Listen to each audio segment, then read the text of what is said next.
It's touching my tits. My nipples are getting hard. What the hell? Here's something very few people know about me. I have a second life, a second family. I then asked him, aren't you married? He goes, yeah. I was like, what, does your wife know? He said, no, she doesn't. The camera off of me and go shoot the hallway. All I had to do was convince Jerry to go with the flow and do what they wanted.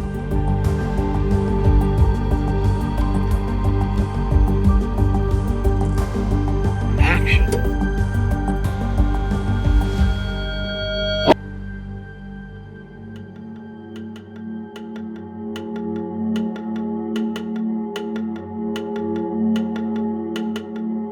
For life? Yep.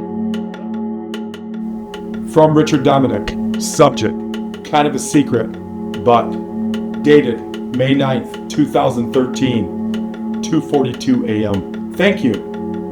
I met Joanna 15 years ago when she was 22. I went to the dentist and she was the dental assistant.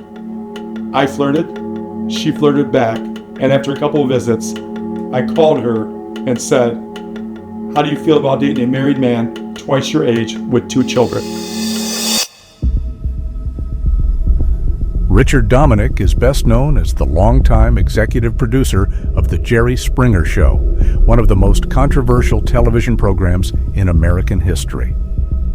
When Dominick took over production in the mid-1990s, the show was struggling in daytime ratings and searching for an identity. Under his leadership, it changed dramatically. The program moved away from traditional talk show discussions and toward confrontational, emotionally charged episodes built around personal conflict, betrayal, and spectacle. What followed was a television phenomenon, but the success came with heavy criticism. The show was frequently accused of exploiting vulnerable guests, encouraging outrageous behavior, and turning deeply personal problems into entertainment. Fights broke out on stage, security guards became part of the show's identity, and the program became shorthand for the most extreme version of reality television. Beyond Jerry Springer, Dominick later produced several other reality-based television series, including Hardcore Pawn and Bait Car, both built around capturing real-world drama and conflict. What the hell? Here's something very few people know about me. I have a second life, a second family. That's Joanna's and my secret daughter, Yavanna. She agreed to meet for drinks, and we've been together ever since. She's Puerto Rican, light-skinned, but her mother, who hates me, is dark. That's where Yavanna's coloring comes from. We have a 2-small-bedroom condo in Chicago, and I spend Monday and Thursdays there, and spend at least one afternoon during the weekend. She works and takes care of her bills, but I pay for the condo. It's been a great relationship. And unlike my marriage, where we basically, like most long-term marriages, live as roommates, there is still great passion between us. And Yavanna is smart as a whip. In first grade at a Catholic school, which I also pay. Joanna understands the situation and has never done anything stupid like show up on my doorstep or anything like that. She's a great gal and very lucky to have met her. Greatest love story ever told. So after working about a 12-hour day with Richard Dominick on various things we were working on, one was called Off the Record. It was going to be a reality TV show, like describing my life and some of the action that surrounds around it. And at the same time, we had interviewed months before on a movie script for a murder mystery type movie that revolved around a family being murdered, or at least the mother and father was, and the teenage son and teenage daughter was left in the house for the weekend while a guy tortured both the brother and sister, and the sister eventually escaped, if I recall correctly in the movie. So we had been in that planning stage. It'd been about a 12-hour day, and Richard had called me and just wanted to express his gratitude for me working with him, for my friendship with him, and for all that I've done for him. Richard did charge us a fee for the reality TV series and some other ways, monetary, and I also put him up in hotel rooms and stuff. So in that conversation, he wanted to express something he's never told anybody before. And he wanted to share this in confidence and swore me to secrecy. At the time, I thought Richard was an honorable guy. I thought that he was a main producer. I thought that he was a good producer, and I thought it'd be somebody I want to affiliate myself with. And then Richard went on to tell me that he had gone to the dentist a few years before, and he had met his dental assistant, and after a couple of times in his email, as you heard earlier, was I flirted, she flirted back. He told me the same story, and that eventually asked if she wanted to date a guy twice his age, or her age. So she agreed to meet him for drinks. And he told me the rest was history, and he went and had a cocktail with her, and they decided to move forward with the relationship. Shortly after, she became pregnant, and they had a daughter, Ivana. Ivana was the pride of his joy, his life. He couldn't stop talking about her, and he couldn't stop talking about Joanna, and Joanna was his mistress. I then asked him, "Aren't you married?" He goes, "Yeah." I was like, "Well, does your wife know?" He said, "No, she doesn't." "How about your daughters?" "No, they don't." I don't want to ever let them find out. So I kept that to myself until just recently. Our relationship with Richard broke down. Shortly after that, I learned that one of the cast members that was casting for the movie was a teenager that was the daughter of my best friend. And come to find out, he was sending her emails for today what we know as grooming. He was talking to her, inviting her to come to Chicago. At first, I was kind of taken back by that, because at the end of the day, she was a teenager. Somebody that didn't ask to be emailed or contacted or flirted with. I guess he thought that this girl was another Joanna. Clearly she wasn't. She was a kid. That first reaction was to go to Chicago and beat the living shit out of the guy. A group of us got together and met at the Mario's restaurant and contemplated a plan to go to Chicago. But after thinking that might not be the right thing to do, I sent Richard a letter, and under no uncertain terms, told him to have no contact with this girl, and if he did, I would expose him for his mistress and his daughter, or his third daughter. I did get a response to my letter, and over the next several years, I didn't say anything to anybody. I kind of kept it to myself. I knew he was a creeper type guy. Obviously, he wasn't who he said he was. He obviously preyed on young women. The dental assistant was 22 years old. Richard probably would have been 55, if I had to guess. That was probably around 55 years old. And this girl was obviously much younger and a teenager.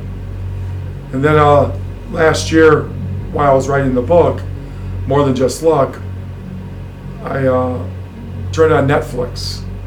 And one of the top series was Invite to Watch.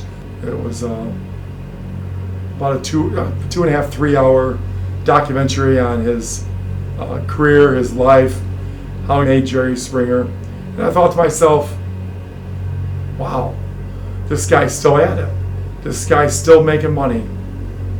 This guy, after basically for all intents and purposes stealing from me, because we accomplished no projects. We accomplished nothing. He then, after preying on a teenager, continued his life. Nowhere in this documentary did he bring up his mistress or his third daughter. All he brought up when Jerry Springer was he said that if he could have got away with something, got away with killing someone on TV, he would have. He would have done anything for the ratings. He talked briefly about a situation on one of the TV shows where later on a lady was murdered that was related to a show and what happened on the show. And I thought to myself, that's how this guy made his living. That's how this guy, he went to all extremes to make money and be popular, but he's not who he says he is. He stole a 22-year-old's heart. He tried to steal a teenager's heart. I thought, fuck that guy. I'm going to take this opportunity in this, what was then a motivational type book of More Than Just Luck, and turn it into just not only his story, a lot of other stories, and tell the truth. So it wasn't just he told me the story on the phone, but he was dumb enough that I wake up to the email the next morning. He explains in detail about how he met Joanna, how he had his daughter, how he had a condo in Chicago, how he paid the bills, had the kid in the private school, puts it all in that email to me. And I thought, you know what, you know who you say you are. So let me tell the world who you are and what you're about. So I did. And it's outlined in my book, More Than Just Luck. It goes into extreme detail. And Richard Dominick, you're watching this, fuck you. I should have done it 11 years ago. I should have done it a long time ago. Because I wonder how many other young girls you preyed on. How many other girls did you hurt? How many years did you tell your wife you were leaving on Wednesday and Saturday? Oh, I'm sorry, Saturday afternoon, and Mondays and Wednesdays. You used me to say you're in Detroit to see me, to have more time with your girlfriend. Well, now she'll know. Now she'll know your excuse and the people you used in just for your own self-pleasure. You said your wife had no romantic interest in you. You said you were just roommates.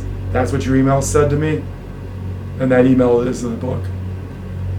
I can see why your wife's your roommate. I get it. You're a sick man. You need help.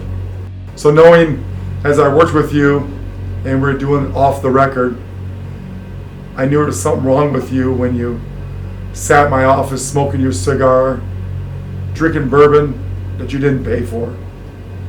And then as the girls were coming into the room, watching you have sex with that woman was unbelievable. It was the sick way that you touched her. She didn't want you to touch her. She was paid to come and work that day in a skimpy outfit to show our extreme lifestyle. But you also used her for your sexual pleasure. The most more disgusting than anything, as I walk into my partner's office, he's down there getting his dick sucked. And I thought, who in their right mind, while this production is going on, that we had spent tens of thousands of dollars on for his own personal pleasure, would do this to such a young girl? And she was probably 20 years old, maybe, if she was lucky. Maybe 18 to 20 years old. And then at that time I knew this isn't a guy I want to be around. But unfortunately, it didn't happen that day. It was a few weeks later that he exposed himself and his second family, and then about the same time, or a little bit of time after that, we figured out he was hitting on teenagers. And he obviously had a thing for youth. Who knew? But I knew that day when I saw him with that girl, and I don't know if he paid her. I'm sure he did, because you're fat and you're ugly. I don't think an 18 to 20-year-old girl that's attractive would want anything to do with you. I sometimes question myself if Richard started believing his own press release. Did he want to live in a second life and do things that the Jerry Springer Show did? And looking back, I would have to say yes. Having a second family, having a kid, paying for condos, paying for private school, those things combined, along with his arrogance and his attitude and his confidence, I think in his own personal life, his mental illness made him believe that he was the Jerry Springer Show.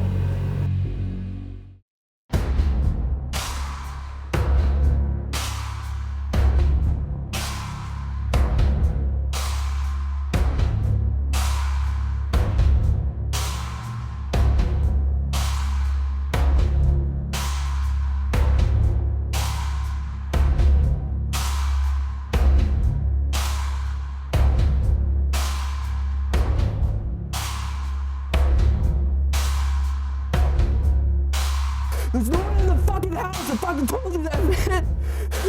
Please stop. Just stop. Say it! Touch my tits, my nipples are getting hard. I can't hear you. I can hear you. Because tonight on The Clowny Show, No, you touch me or my daughter and I will cut your balls off. Yes, Mr. Piggy. I like to kill little boys and girls in front of their mommies. we are going to become rich fucking meth heads, and we are going to party our asses off when we are all done. And you've never been with a woman. I'm gonna fucking kill you, son of a bitch. I'm gonna beat the fucking flying fucking fuck out of you, motherfucker. Now give me 30 seconds where you do not say the word fuck. Okay. Okay? Son of a bitch. Tell me what to do, big boy. You want everything on film, you goat motherfucker? Keep that camera going! Yes, ma'am. She's a child, for God's sake! I see London, I see France. Bobby just pissed his pants. I see London, I see France. Bobby boy just pissed his pants. Just leave me the fuck alone, you bitch. You shut up now, little girl. This is between me and him now. Is that what you guys need to do? Fine, take it out on me. I don't give a shit. Smell me, Mr. Pig. No. No! No! No, please, no! Share the wealth! Kill the rich! I don't know what I did. Yes, Mr. Pig. All right, little kids, be prepared to slit people's throats, steal their money, and use their credit cards. I like to kill little boys and girls in front of their mothers and fucking fathers. Fucked up, man. I said stop it, you piece of shit! Do you want to work? Work for a living. Yes, sir. And do you know what else Clowny and his friends are going to teach you? Use your imagination. You guys are fucking sick. Let's get it over with. Be sure to scream extra loud. If I scream, it's only because I've been jumping ahead. This is just too scary for me. I can't handle it. Oh. I'm pleading with you. I'm pleading with you.